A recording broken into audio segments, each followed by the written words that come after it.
Bonjour tout le monde, dans cette nouvelle édition de 3 points de bourse technique de Valorous Securities pour le 23 mai 2022. Alors, comme c'est une dernière fois, le MASI avait touché le niveau des 12 500. Le MASI donnait aussi des signaux de reprise, mais qui devaient être réconfortés par la configuration sur plusieurs valeurs. Alors, qu'est-ce qui s'est fait? C'est que le MASI n'a pas pu dépasser sa moyenne courte, donc ici aux alentours des 12 700. Ça veut dire que ça veut dire que la semaine était beaucoup plus un rebond technique de faible ampleur, de faible puissance, ce qui a fait que ça n'a été qu'une occasion pour des vendeurs pour clôturer certaines de leurs positions.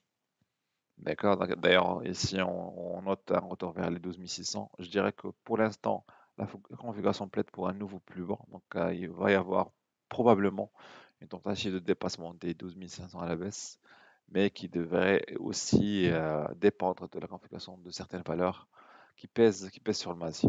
Alors, on prend le premier exemple. Déjà, on prend Mao Telecom. Alors, sur Mao Telecom, on avait signalé que le niveau ou la réaction au niveau des 129 sera un élément clé quant à la reprise de Mao Telecom ou pas. Alors, effectivement, on a essayé de rebondir vers les 129. Premier test, échec. Premier test, deuxième test, échec. Cassure des 128 ou 127. Et ça a été suivi d'une accélération baissière, donc vers les 125. Donc, je dirais que pour l'instant, il y a un couloir plus ou moins libre pour une poursuite baissière sur Mao Telecom. D'accord? Donc, je dirais que le vrai support devrait être aux alentours des 121, 122. Bon, on espère qu'il va y avoir une réaction haussière, réaction d'accumulation sur ce niveau entre les 125 et 121, ce qui pourrait former une divergence haussière pour mener le titre vers de nouveaux plus hauts.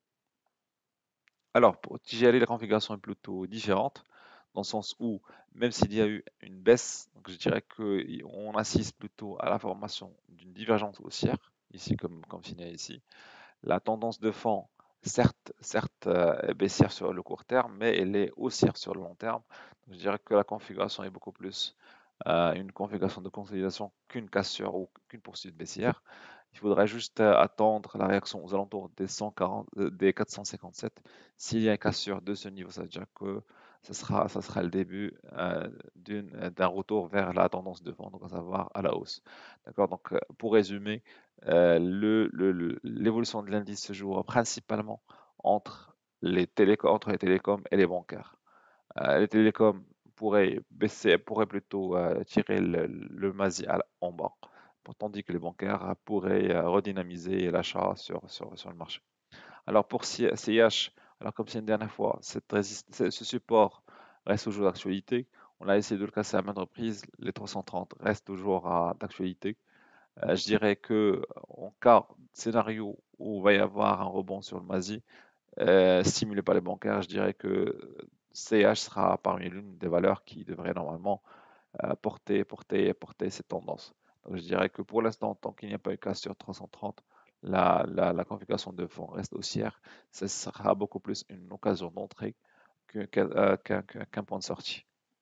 Alors pour d'autres valeurs, pour Jet cette fois, alors je dirais que on était dans une tendance plutôt ici haussière avec un échec de dépassement. On l'a cassé par le bas, ce support aux alentours de 230. On a réalisé un nouveau plus bas, donc aux alentours de 170.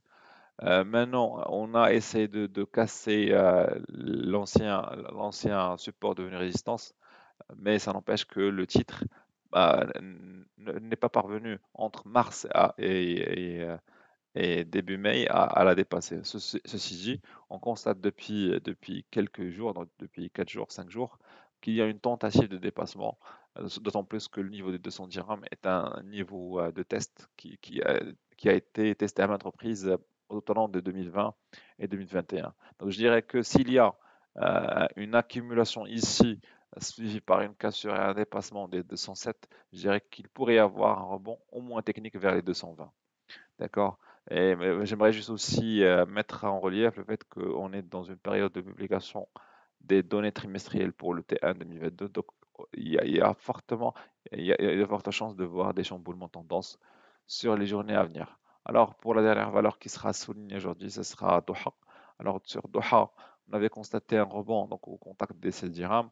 On avait signalé à maintes reprises que la configuration plaide pour un changement demain entre actionnaires, bon, je parle de flottant, entre actionnaires du flottant. Et ça, c'est-à-dire que va y avoir il va y avoir de nouvelles tendances ou de nouveaux objectifs qui seront plus ou moins indépendants de ce qui s'est fait ici, d'accord?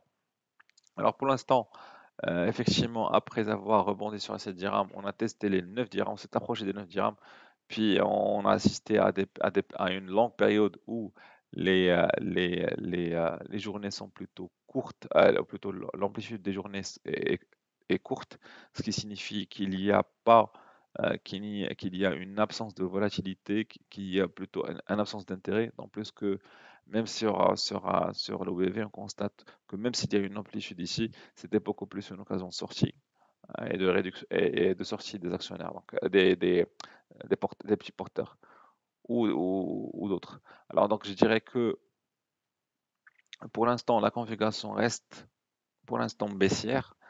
Ce niveau des 7 dirhams, 7,7 joue un rôle de support pour l'instant.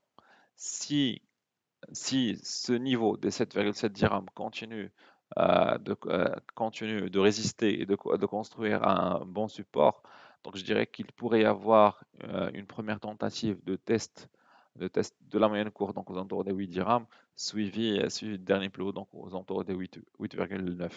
Alors, par contre, s'il y a cassure des 7,6, ça veut dire qu'il pourrait y avoir de chances d'assister à un nouveau plus bas annuel sur la valeur. Mais prenez en considération que le fait que sur les journées à venir, il va y avoir probablement des publications, des données des sociétés cotées. Merci pour votre attention et à la prochaine.